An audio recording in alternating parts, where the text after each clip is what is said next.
Thank you so much for your presentation. We're going to start the panel now, so I'll ask my colleagues to join us. Hemos terminado la parte de la conferencia. Muchísimas gracias, doctor Harry Lewis. Y ahora vamos a empezar las reacciones del panel, así que les voy a pedir a mis colegas que se muevan a la mesa, por favor. Tenemos además la suerte de tener una colega que va a estar sirviendo de traductora, así es que cuando abramos a la sesión de preguntas y respuestas, Laura Áviles no solamente va a estar haciendo traducciones del panel cuando nos sintamos incómodas con el inglés y tendremos que recurrir a nuestra lengua, sino que también en el momento de hacer preguntas tendremos la ventaja de que Laura nos va a, ¿verdad?, a traducir. Así es que empezamos ahora con el panel.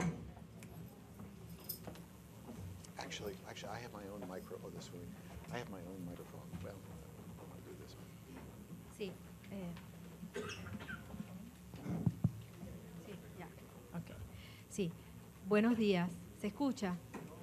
No. ¿Está prendida? Ok, ahora sí. Sí, buenos días y quiero agradecer la colaboración del LAD con la ayuda de Laura Ávila, que va a traducir aquellas aportaciones de nosotros en español. Quiero dirigirme a la audiencia en español, reaccionando a la excelente conferencia que nos ha dado el doctor Luis en el día de hoy.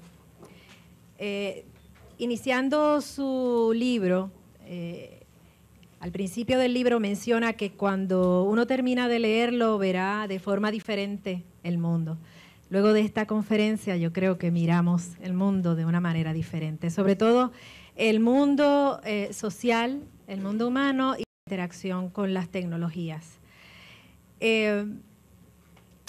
Conscientes o no de ese impacto, vemos cómo nuestra vida cotidiana ha sido atravesada por el uso de las tecnologías y cómo poco a poco, a medida que las utilizamos, se va creando una identidad cibernética, una identidad virtual, una identidad que nos hace pensar entonces en una sociedad cyborg. En una sociedad cyborg que significa una sociedad que utiliza la tecnología y entrelaza lo humano y lo social con ella.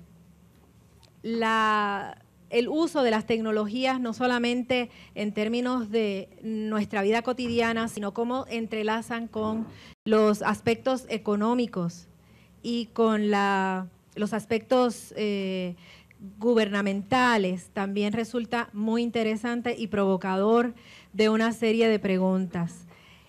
¿A qué nos estamos exponiendo? ¿Qué perdemos cuando usamos las tecnologías?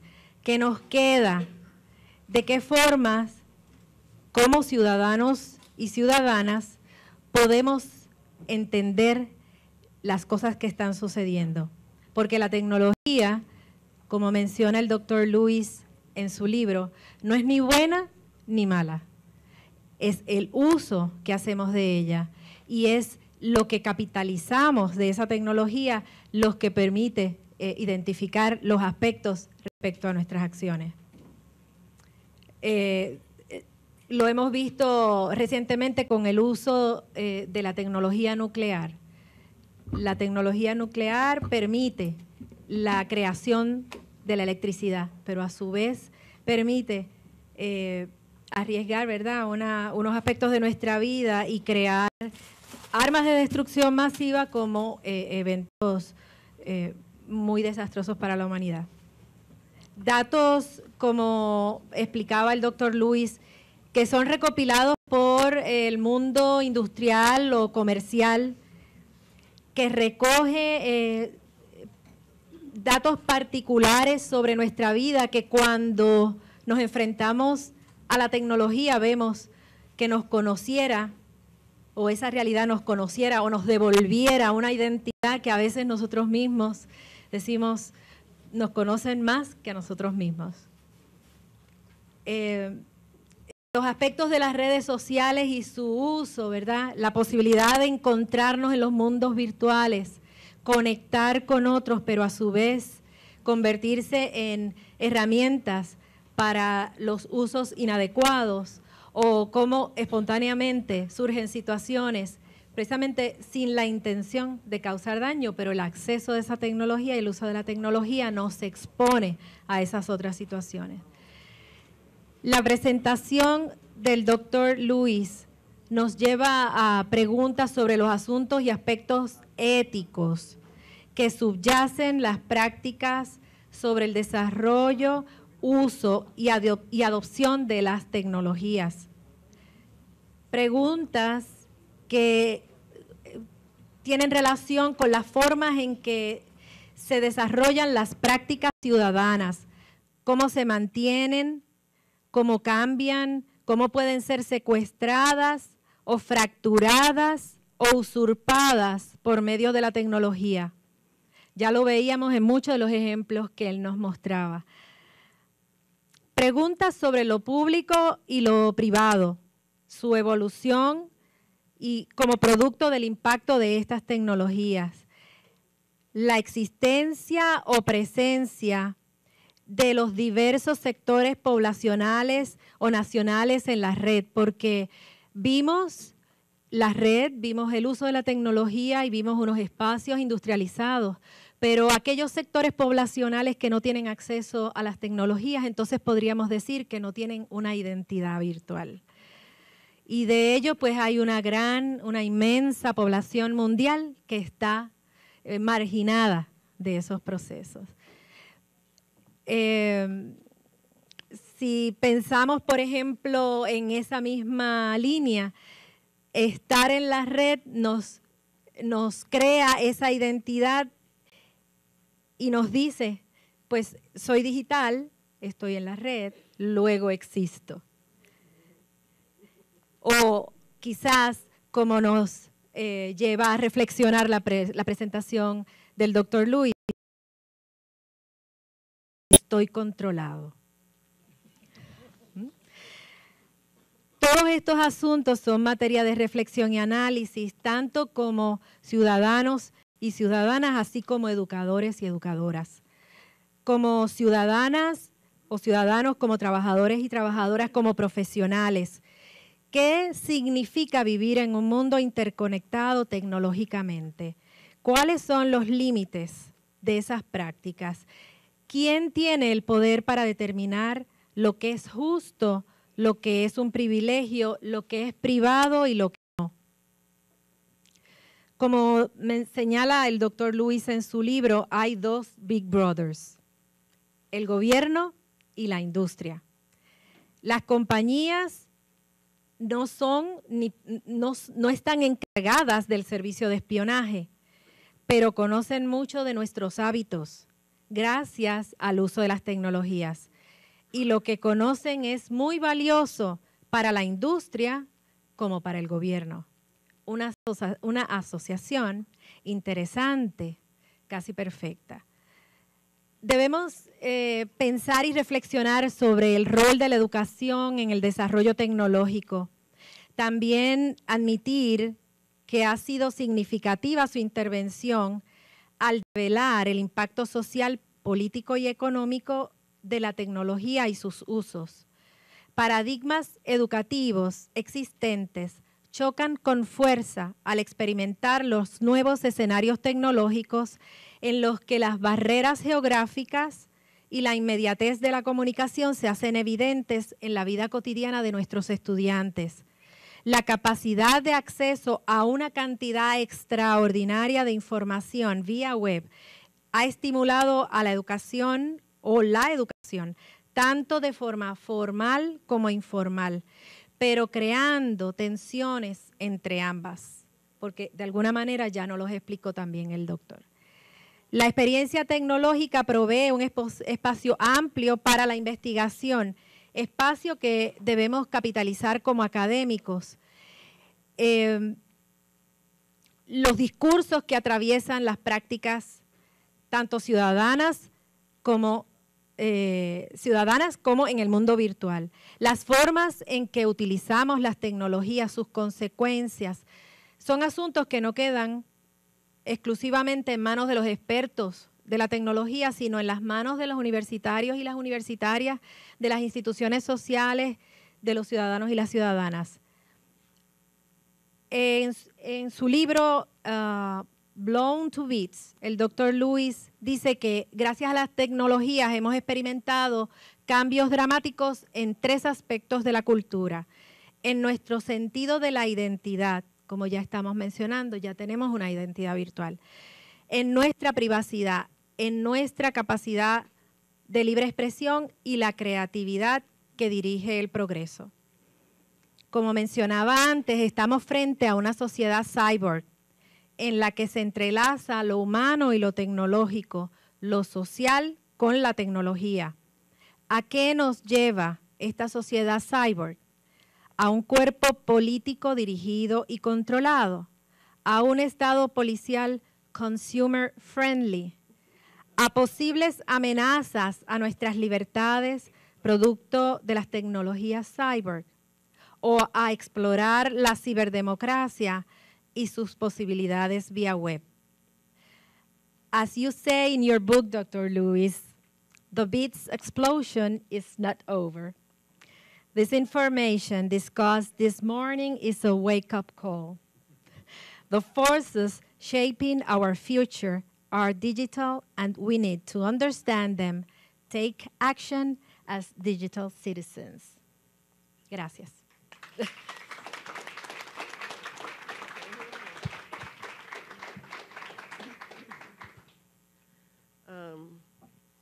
I was reading in, yeah, we're switching. I was reading in English and writing in English, so I'll stick to English for now. And if I have troubles with some words, I'll ask our colleague to translate. I divided my reaction in 2 topics. One is very close to Sylvia, so I'll keep it very short. And the other one is more geared to paranoias. So in the area of social engagement, civic engagement, what I think we're experimenting is a redefinition of the public. Public space is not only in our daily lives. We're moving away from the public plazas, the soapbox where we could stand and engage other civilians, other members of our society, and we already experimented that with television and radio. And now we're experimenting it in a different level, as Sylvia very well was saying. The other area of concern in civic engagement would be the digital divide, which you also mentioned. And our colleague, Oscar Davila, was giving us some information this morning, and he was saying that only 11% of the world population has access to internet. And I was not aware of that number. I knew it was a huge divide, but I was not aware of that particular number. Of course, those who are connected are usually in what we would traditionally call developed countries or industrial countries or post-industrial. So I'll just leave those comments there because I think Sylvia said all that I needed to say about that. And so I'll start with paranoia. And my paranoia is that, of course, when we enter the use of technologies, when we go into internet, when we use any platform that is connected or interconnected, we're leaving a trail of information. My paranoia is when we're not connected, we're still leaving a trail.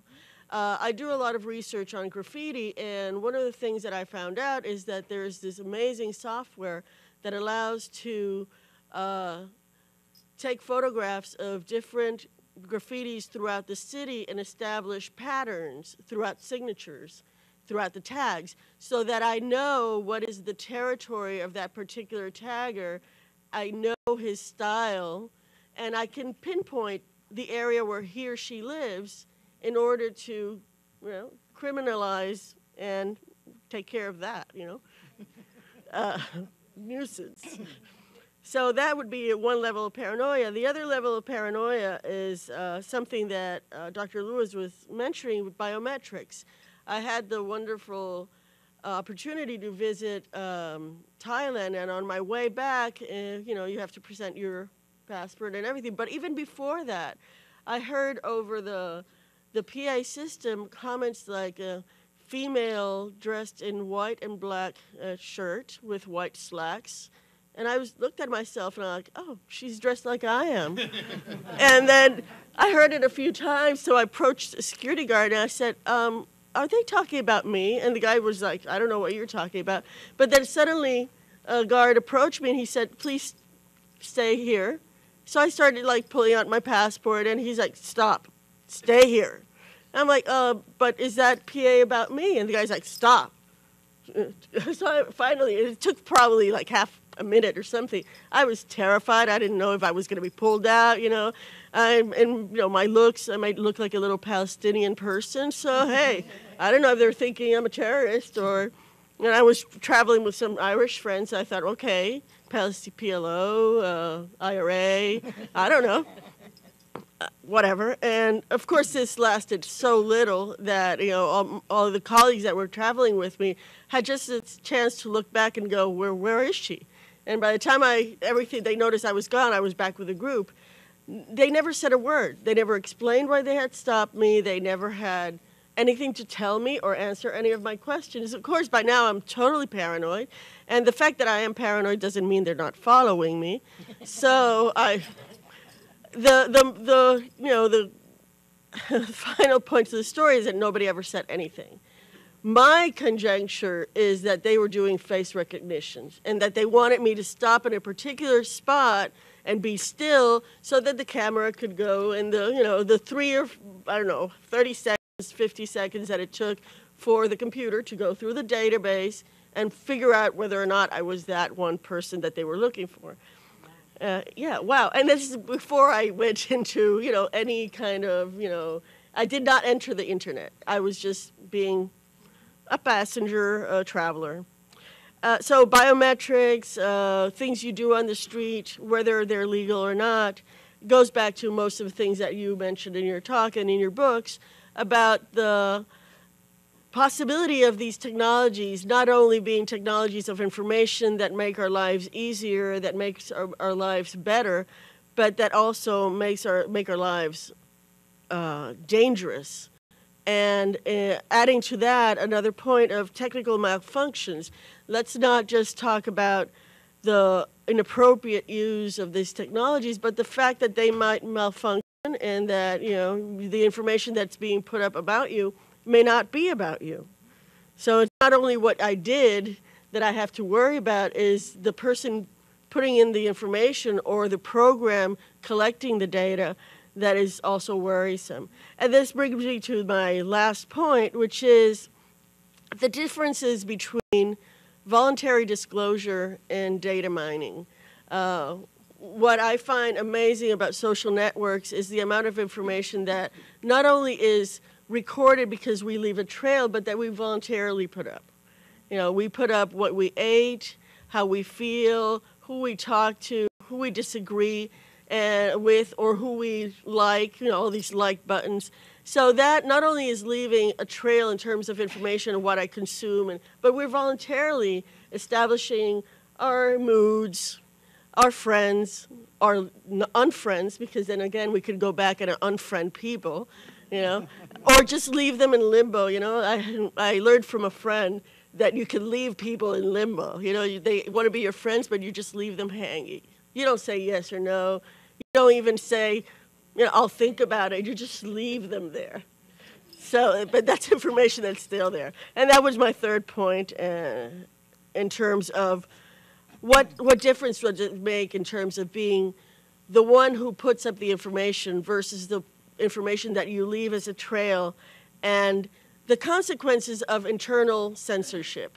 We already see it in media, how journalists curb what they say, when they say it, and how they say it, because they know that although it's not directly censored, your editor, your boss, your colleague may call upon you to, you know, ask why you said that when you said that. So the same pattern may result in our behavior on the web, what am I willing to say? How am I willing to do this? What am I willing to visit or not visit in terms of the trails that I'm leaving there?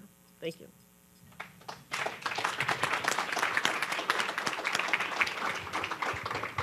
For the benefit of Harry, I'm going to do this in English, so my excuse to my colleagues over here at Sagrado.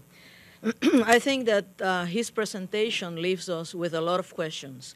Some of those questions have been posed by Sylvia and Maria Teresa. Some of those are related to the relationship in between technology and ethics or morality. He poses, and that's one of the points that I'm not totally in agreement with him and his book, that technology is neutral. Not necessarily, because technology, and particularly information technology, gets as part of it what were the beliefs of the creators of that technology. So it might be biased. Not always is, but it might be biased. So that's something that we have to work on as educators. Next, freedom and privacy. That poses a lot of questions also. I'm going to go a little bit back in history. There was a student that wrote a piece for a grad school, a law school, about 100-something years ago, and defined the basis of what privacy really is, okay? Eventually, that student became a judge of the Supreme Court of the United States, Judge Brandeis, and he defined privacy as the gist, the essence of liberty. So as much as we give away of our privacy, what we're really giving away is our liberty. So are we really educating the citizens that the society, that cyber society that we're living in needs in terms of the preservation of our liberty? The third area that Harry brings us forward is the digital government and the digital economy. We are immersed in the digital government and the digital economy. Are those movements going the way they should be going? Do we really want to live in the shape that the digital government is going? Do we really want to live in the way that the digital economy is going? And particularly the digital economy is going in a way that might make that gap that Sylvia and Maria Teresa were talking about an even wider gap than the one that we have right now. And again, I'm going back to history. 15th, 16th century, an invention came about that helped move information among society. That was the printing press. A lot of people that allowed people to read books, because before that they were in cloisters and only the people that had money were able to read and have books. A lot of people are saying that the internet is a similar revolution than when the printing press was invented 600 years ago. But are we using it in the same liberating way and accessible way to all that make it feasible for education, for the universities to become accessible to the community? That's another question that is in our hands to help shape the solutions. Finally, this digital government and this digital economy are defining the way we live and what others know about us that we don't even know. Is that liberty and freedom, really? Is it a most equitable society? Is there liberty for all? So what I'm trying to get you into is that we need to educate. Educate people that are very protective of the concept of freedom, the concept of liberty, individual liberties, but also with the paramount that as part of being educated citizens, they are socially responsible for creating a more just society. And all of my colleagues at Sagrado know that I have just stated, or paraphrased, the mission of our institution. So what I really want to let you with is that better world that we dream of, that better world that we want to be a reality, we are the architects of that better world. We are the shapers. We are the builders of that better world, because we are working with the minds and the illusions and the dreams of the next generations that are going to have in their hands the ability to make that world a little bit closer to the utopian world that we want for the next 3, 4, 5 generations to be able to live in. So like Gaudí in Barcelona, that started the Iglesia de Sagrada Familia, this is going to be a work in progress. So colleagues, that's my message for you all, and thank you.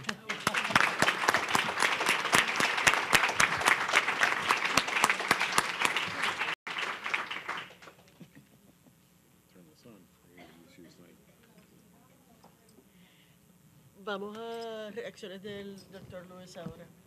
We would like some reactions. So, Carmen, boy, that was a wonderful summation for my talk, and I'm so glad you gave it.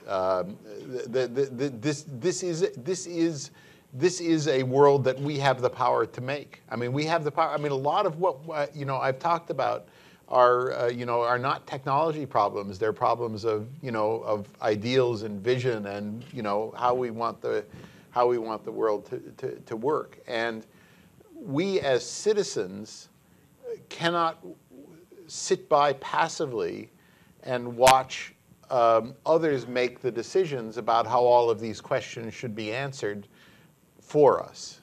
And this is very much related to the economic question, which I'm so glad all of you have raised. So everything I said is premised on universal, cheap access to the internet, which is not a fact. Okay, I mean it could be a fact, just as H.G. Wells thought it could be a fact. He was technologically wrong, but it really could happen, and in many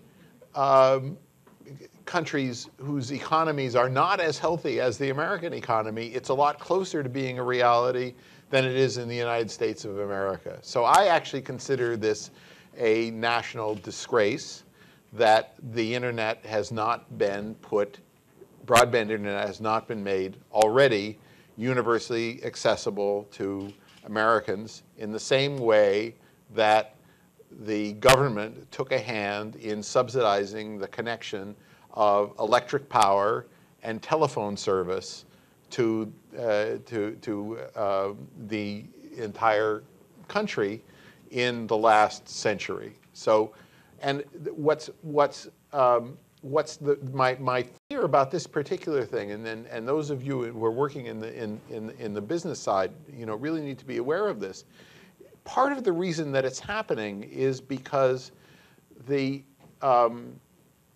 internet, by many corporate interests, is not being seen as a leveling, democratizing technology that enables citizens to communicate with citizens, people to communicate with people. It's being seen as another way to pipe movies to us. Okay, it's the successor to television. It's an entertainment medium, and if it's seen as an entertainment medium, it will develop in terms of diffusion and how it works and what the policies are in a very different way than if we see it as the way for knowledge to spread and for ideas to spread and for people to communicate so that they can change the world for the better. So that's the tension, and one of the things that I think is happening in Washington is that the kind of monopolistic economic interests are strangling any attempts which were in Obama's campaign platform to get broader diffusion of the internet. So that's the one. So that's this is very much an economic question. You're absolutely right. The digital divide is extremely real, and it's extremely real in America in ways that it should absolutely not be in this country, given what else is going on in the world. The other thing I wanted to say to Maria Teresa before I, pause to let other people is, this is exactly like the, if your analysis is correct, and I don't know, but sounds perfectly plausible to me, the only reason you noticed it is because the technology is imperfect. It's exactly like this lame advertising thing of the woman, the 47-pound overweight woman from Kalispell or Brighton. We laugh at it, we think about it, we notice it only because it's, it doesn't really work smoothly. Wait 5 years, you won't even notice that it happened. It'll all be over without you ever noticing that anything happened. That increases my power. Exactly. So, you saw there was a Chris Segoyan website. I had one slide up from his. The title of his blog is Slight Paranoia. Okay, slight paranoia is not a bad thing. Okay, so thank you. But anyway, your summation was exactly what I believe about this, and I'm so glad you said it so much better than I did. Thank you. We're open to questions for Dr. Luis. ¿Hay micrófonos o pueden usar este?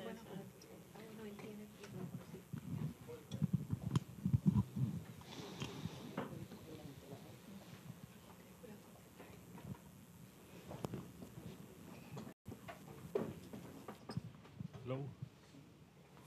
Dos. Sí, dos. ¿Sí? Okay. Dr. Luis, yesterday the New York Times announced that they will start to charge for use their internet site in order to read their news. I think it's $15 a month or something like that. Don't you think this is the starting of two kinds of internet living at the same time? The first one for the lead people that have the money to have access to great content. I mean, what the New York Times said on their announcement was that to make good content is expensive. So therefore, they will need to charge to go in there. So which is fair, I think. So the first internet will be a good content for the lead. The second internet will be just bad communication, as you said, or bad content for the mob. What do you think about it? I mean, good information is always expensive. Cheap information is free. Don't be a little bit Orwellian, that thing. So I actually hadn't heard that. I'm not terribly surprised. And the I don't think I'm not surprised that they found no alternative. They've cut as far as they can, and I guess their advertising model, which they had hoped would develop, hasn't developed adequately. You could, of course, say that in the world before the internet, news cost money. You actually had to go pay 25 cents or 50 cents or whatever it was to buy a copy of the New York Times. Still, a lot of people got it, and then it got picked up. Some of the New York Times reporting would be picked up and broadcast on free television. So I guess I'm not thrown into a panic about that. I guess I need another sort of full disclosure. My son-in-law is a reporter for the Washington Post. I'd rather, not only as a citizen, but as a father-in-law, have him continue to be employed than not.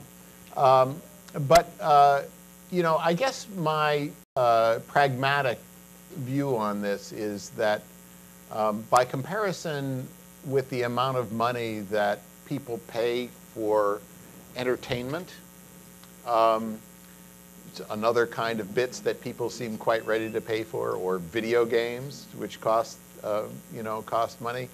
You know, if they have to pay a modest amount of money for a New York Times subscription, I think it's you know, rather than beating up the New York Times and complaining to them about it, we should be trying to teach our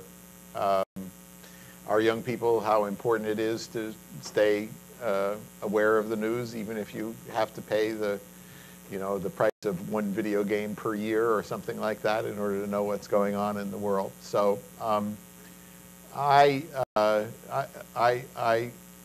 don't, you know, when I think of information freedom, I am, you know, to quote my colleague Richard Stallman, I'm talking about free as in free speech, not free as in free beer necessarily. There won't be necessarily, the free information will not necessarily be free always, in the sense that nobody has to pay for it. And I would rather, you know, I would rather try to continue to that a private model for free information will develop than rely on the assumption that somehow, you know, the aggregate of the people who are willing to give it away is going to suffice to produce it. So I'm not, I guess I'm not panicked on that one yet, but it's a very delicate matter because it may not work as an economic model, just as their attempts over the last 10 years to survive on advertising haven't worked. It may be that when they start charging people for it, people will stop reading it, and then they'll be in worse shape. But I guess a little bit of a you know, on the bright side counterexample of that, if you went back 10 years ago, the music industry said music piracy is going to kill us, no one will ever pay for music again, and then Steve Jobs created the iPod, and turns out that people are perfectly willing to pay 99 cents for a song. If they're willing to pay 99 cents for a song, they ought to be willing to pay 99 cents a week or whatever New York Times is charging, you know, for the New York Times. Okay.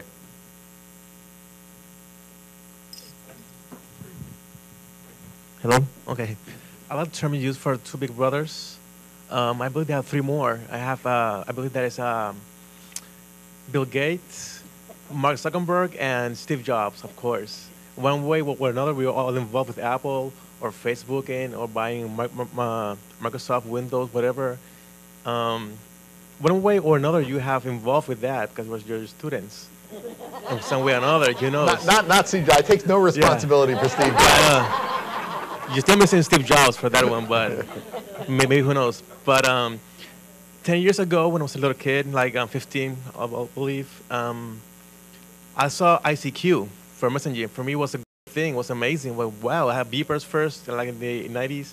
Then ICQ was like, oh, my friend with a huge number, and with the messages. It was awesome. Then came Messenger. It was, oh, my God, with pictures now and video sometimes. This is amazing. Then came High Five and MySpace, I believe, right? And I thought, this is the last thing that's going to happen. This is the best thing ever. I have my friends, you can search people. Right. I said, this is not going to be like beatable at all. Then came Facebook, and bam, went down. It was like bigger and bigger and bigger. Same thing with search engines. They have a Netscape. Then came Yahoo. I said, this is the big thing ever. Right. Yahoo's not going to be like smaller. Then came Google, and bam, went down, and Google went all the way up. So sometimes when you think that this is the big thing, comes something like better, like the iPhones also. 1, 2, and the 4.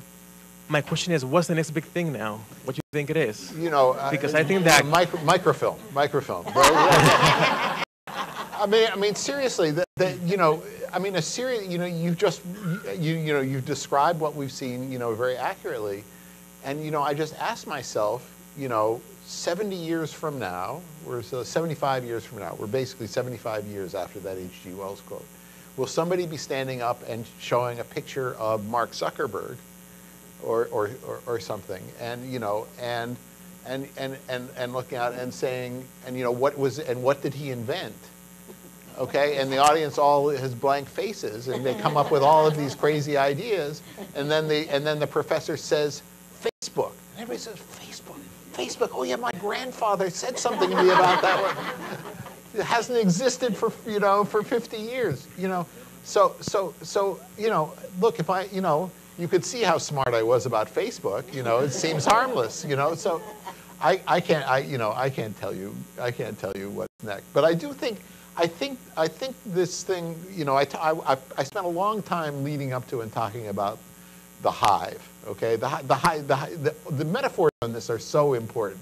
It sounds so much nicer if you call it the hive rather than, you know, the mob, right? Just like cloud computing sounds so much better than swamp computing, which is, we're going to call it swamp computing. No one would put their data there, but if you call it cloud computing, everybody thinks it's, you know, it's light and airy and you know, and benevolent. But you know, I think I think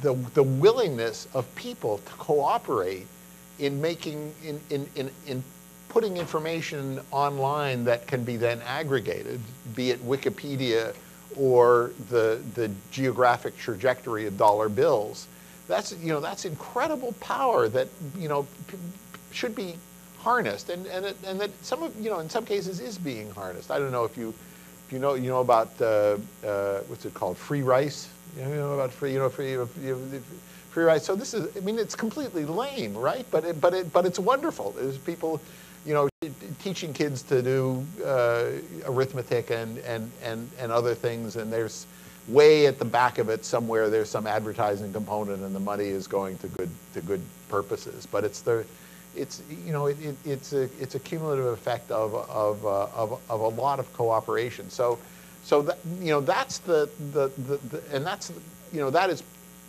all of this sort of peer production cooperative projects are, I think we're just beginning to get a handle on how they can work, and but that's the thing for which we really need, you know, universal diffusion of access to the internet. You know, we can't have an economic divide on that. Yes, I would like to comment on something that Dr. Cintrón, Carmencita, was talking about. Thank you very, very much for your presentation. It's very, very interesting, fascinating, and I'm in awe, of course, and overwhelmed by all the information. I come from the humanities, so my concerns are a little bit different. Or my concerns are very similar to yours, but I would like to go to a specific point that Carmencita was talking about, and it is the connection between privacy, and I am going to add intimacy, and freedom and liberty. And I believe that even before the internet, you know, television already, and other media, of course, the radio was good for that too, was breaking down on that sense of breaking down our real or our true sense of intimacy and privacy, right, by making us believe that we were in protected spaces when we talked about certain subjects or when people were exposed for reasons in television programs. You see, if you go to a television program and you see a victim of domestic violence, for example, the setting is always very cozy. The person will come next to you and maybe touch your hand or maybe lower her voice. Tell us about this, you know. How have you been feeling? And of course, the person will forget immediately that she or he is in front of millions of persons, you see. And the people who are at home seeing this suddenly see all this exposed. So everything comes out. Of course, I'm against secrecy that affects the person or a group. Of course, I'm against that. But we really must talk to our students about the importance for human beings of having intimacy and privacy, of why it is important. Of course, information is important, but it has to be important for something that dignifies the human being, the person and the collective. And I think that we do not talk about that enough. Yeah. Because and Facebook is also a space that makes you believe that you are with your friends, you know, the whole language. And slowly people just continue. It's like being connected to people that you love. The thing is that you're connected to people that you love, but to a lot of people who don't even know you. And then that false sense of friendship, that false sense of intimacy, of security, you know, is very, very harmful. And of course it is harmful for your personal freedom. And a country cannot be free of the people. The citizens are not free. So that's a great point. And I'm going to mention two names of people who are worth reading on this subject. One is Sherry Turkle, who's a sociologist, kind of a sociologist of the internet, and she has a new book out, which is, I think, called Alone Together, okay, which is exactly about this confusion about what intimacy means, and in the developmental context of children growing up in the age of the internet, and the other one is another very interesting sociologist named Dana Boyd, and Dana Boyd is at Microsoft Research. Sherry Turkle is a professor at MIT. Dana is at Microsoft Research, and she does a lot of talking to young people, very often young people in trouble, and what technology is doing to them and the way their uses of technology are developing. And there's one story that she tells which is just stuck in my mind. When she is very strong in insisting that it's not true that young people don't value their privacy, in spite of the fact that they put these stupid pictures of themselves up on the internet. They're just confused about the space. They're confused about what it means. Exactly right. The illusions that are created by the nomenclature and the look and feel of the interfaces and so on, as you say, the interviewer coming up to you and speaking softly, and so that you can have your voice amplified to 100 million people. MySpace, what a genius of branding that was, as though this is my space and nobody else's space. But she says, she describes an interview she had with one woman who had a very strong sense of privacy. She just had it completely inverted. So MySpace was her private space, and home was her public space. This girl said, when I'm at home, my big brother walks through and, looks in my drawers, and my parents are always listening to what I'm saying on the telephone and so on. But when I go on, MySpace, there I'm just talking to my friends, and that's the place where I can go and just be with my friends and just talking, and get away. So this is a cruel fantasy, right? But it's a fantasy that the technology and all of the the economic forces have helped create. And so I say again, education is the only answer. But Sherry Turkle's book is really good on this.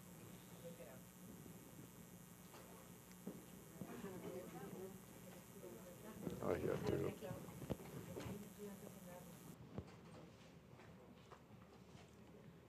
I thank you for an outstanding. Is it on? Can you hear? Well, they need to record it. So would someone make sure that it's on, please?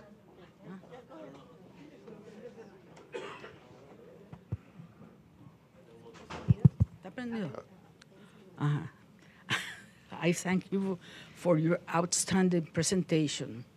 But I have a little doubt about something you said at the end of your presentation when you presented a lot of normatives Yes. and non-normative things.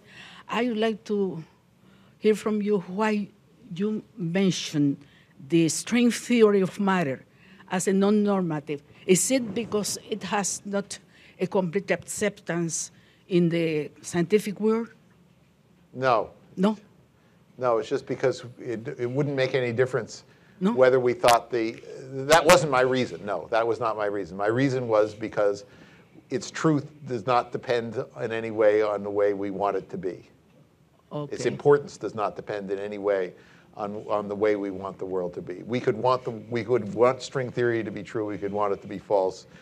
We just got to deal with the fact that it is what it is. I don't know whether it's true or false. Could you bring other theories also as examples of non-normative? Could I what? Could you bring other theories as an examples of non-normative? Well, political theories, if you consider those to be theories. Okay. I mean, of non-normative theories. Non-normative. You know, sure, anything in pure mathematics. Galois theory. Thank you very much. Okay.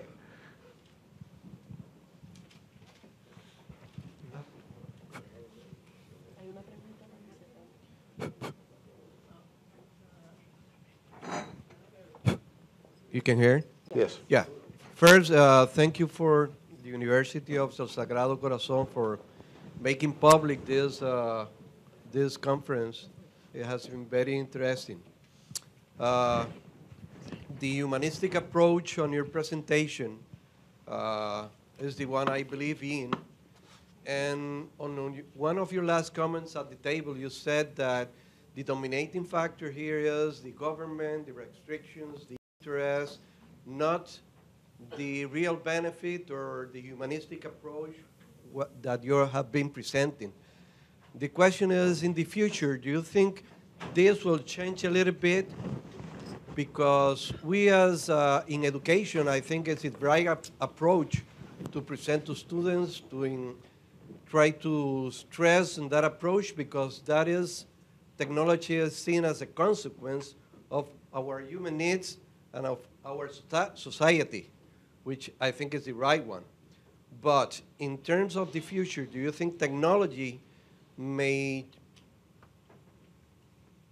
change? The leading approach would come in a greater measure from humanistic approach and people needs, or will it still be dominating by the government and other interests? You're asking me a kind of, you know, a political question. You're asking me to predict the, you know, the political or sociological or, you know, something that's very far from my field of expertise. You know, it depends on whether the next generation is going to allow itself to be A, entertained to death, and B, allowed to think that the only way to be secure is to have pervasive surveillance. Okay, so if the next generation believes, A, that technology is basically a source of entertainment, not knowledge, and B, that the answer to all of the dangers that confront us is to allow the government to watch us all the time, then you're going to have a not very happy answer to your question. But isn't that what, you know, we in schools and colleges are supposed to do, to teach people, you know, about the importance of the life of the mind and human values and, you know, whatever we have learned through the course of centuries and millennia about about the dignity of the human condition and you know, and how to create social progress for the future. So it's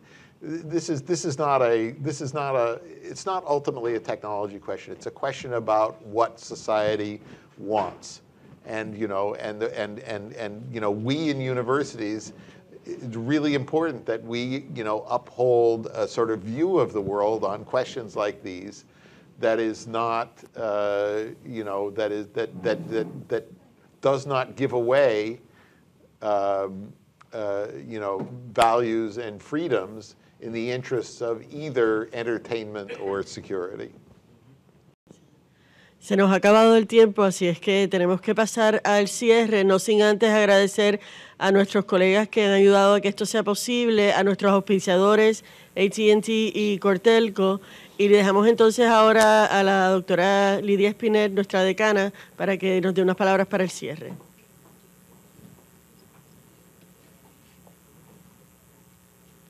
No, ¿me oyen? Sí, muy bien. Bueno, en este momento me toca dar clausura a este acto. Así que en nombre de la facultad y estudiantes de la Universidad del Sagrado Corazón, agradezco profundamente al doctor Harry Lewis, profesor de Ciencias Computarizadas de Ingeniería y Ciencias Aplicadas de la Universidad de Harvard, por ofrecernos la conferencia Your Life, Liberty and Happiness After the Digital Explosion. Sus palabras, obviamente basadas en una amplia y rica experiencia en la academia, y también la de nuestras 3 excelentes reactoras, han sido sumamente estimulantes y nos invitan a realizar una seria reflexión y a trazarnos continuamente un replanteamiento sobre la forma en que manejamos la información para optimizar el proceso de enseñanza-aprendizaje en la universidad del siglo XXI. En el proceso continuo de mirarnos críticamente, evaluarnos como facilitadores del conocimiento y de transformar la forma como educamos, la conferencia magistral del doctor Lewis ha sido inmensamente valiosa y pertinente para nosotros, sobre todo en este momento en que diseñamos una revisión curricular en toda la universidad. Esta mirada crítica es particularmente pertinente en el caso del Decanato Asociado de Estudios Graduados, cuya facultad está inmersa en un proceso de reconceptualización académica.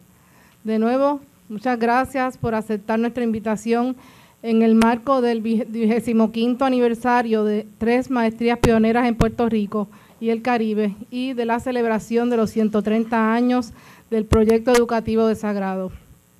Dr. Lewis, thank you very much for your visit and for sharing your knowledge and experience with us. Come again to Puerto Rico. A los miembros de la facultad y estudiantes, administradores e invitados aquí presentes, gracias por su asistencia y participación. Y en este momento les dejo con un breve mensaje de nuestro presidente que pudo llegar de todas las actividades que tenían esta mañana.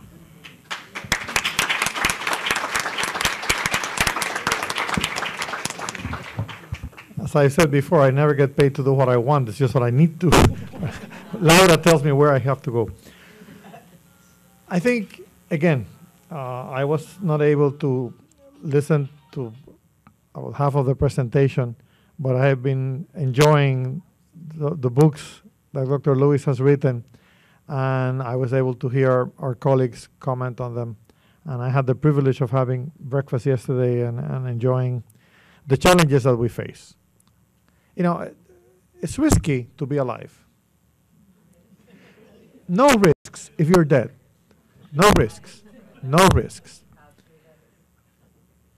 I think, I imagine, and Carmen excellently alluded to this, I imagine that when the printing press was created, it's a big debate. I know from writings about higher education, since we're older than the printing press. There was a lot of demonization of the books. I mean, it was going to destroy learning. It was going to destroy higher education. The future was going to be bleak because of books. And again, you know, here we are. We demonize the radio and TV, and we wouldn't have PBS if we didn't have TV. And I don't want to get into this debate about nuclear energy, but the number of people who have died out of the pollution from oil is much larger than that caused by nuclear radiation. And it all comes to what we do. It's great that we are in this business. And again, I had the joy before coming here of welcoming about 300 young college students from all over the world, including Japan, that were meeting as part of ISEC. It's an international organization of students in business and economics. And if you had been there, you would have felt so good because the way those students talk, and the president of our ISEC chapter, it's so hopeful because they understood that they needed to change the world, that this was not working like they wanted it to work. And again, I never miss an opportunity, so I made a reference to greed and to the reasons why we had the meltdown in 2008 and many of the problems that have resulted after that. And it necessarily didn't have to do with technology. It had to do with greed. And what is it that we want? And how are we working in our jobs? And it all comes down to something everybody has mentioned. It's education. So what is it that we are about? We are about teaching the content that we love. And because we love it, we came to higher ed and found our little niche, protected in our fields, to tell the students the things that make us excited about a particular discipline, be it humanities or social sciences or computer sciences or whatever, natural sciences, any field, theater, arts. But I think Dr. Lewis implied that things are how they are. And to a great point, we made them be what they are. And we can make them be different, and we can offer alternatives. It all depends on how we do our job in education. And it's a big challenge. And our dean referred to our curriculum review process. Curriculum review process throughout history, and I love references to the Harvard curriculum review process in Dr. Lewis' last book. They are all, unfortunately, about battles of turfs of credits and of defense of disciplines. They don't relate to the students. They don't relate to their needs. They don't relate to the challenges that our students will be facing in the rest of this century. And there is no need to do that, because all the disciplines that we represent in higher education have a rightful seat. The problem is, how do we approach them? How do we present them? How do we link them? So that students will understand the challenges that have been presented today. How do we protect our privacy? How do we protect our intimacy? But then how do we forget about the privacy and communicate clearly how we feel and what we believe in, and share it with others, and try to make that part of the dialogue of society? I mean, many times I wish I had had a computer to know what my daughter was talking about, because it scared the hell out of me as a father. Fortunately, I didn't have it, perhaps for her. But, I mean, those are normal life feelings and reactions. And let's be very careful we don't continue now to demonize the technology, because these are empty boxes. These are resources that can be used to do what happened in some places where there appears to have been some success, like in Egypt, and other places where people have known about incidents because of that technology, and it makes us freer. So it all depends how we use it. And again, what time are we going to devote in our brief encounters with our students? Because, you know, a bachelor degree is only 1,850 hours of face-to-face interaction. Are we going to bore them to death reading about the content of a book? Or are we going to challenge them with the questions that have been raised today? And that is what ultimately a reform of the general ed curriculum should be all about. And I hope and pray, for the sake of our future, that when our faculty at Universidad del Sagrado Corazón sits down to look at the curriculum review process in general ed, that we ask the right questions, and that we find ways to dialogue with our students about what challenges they are going to be facing as a result of these technologies, and how can they be used on their behalf and on behalf of the humanity of society and of the world, because they are a powerful instrument. I mean, I don't really little about art. I enjoy it.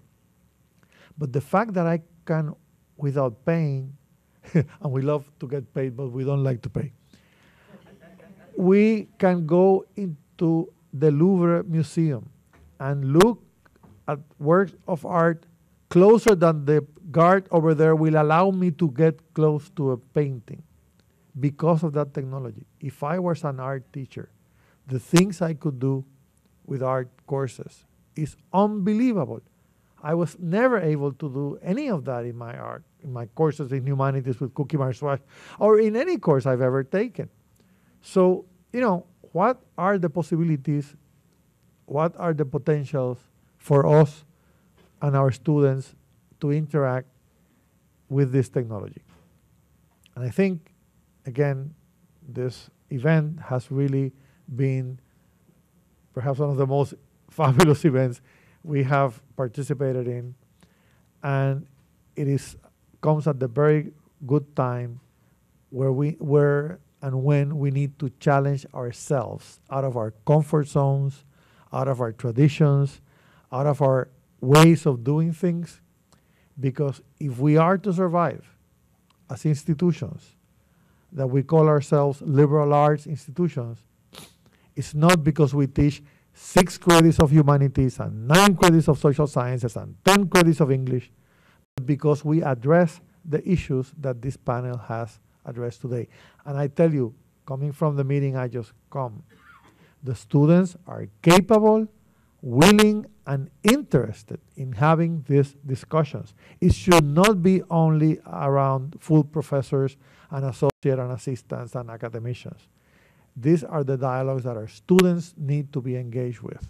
When we engage them, they will respond, and then, and only then, will we be educating. The rest is not really education. And that's our big challenge. So thank you, Dr. Lewis. You really have provoked a lot of thinking, and we hope that we will be able to report to you very positive results from this activity and from your presence here at Sagrado. Thank you very much.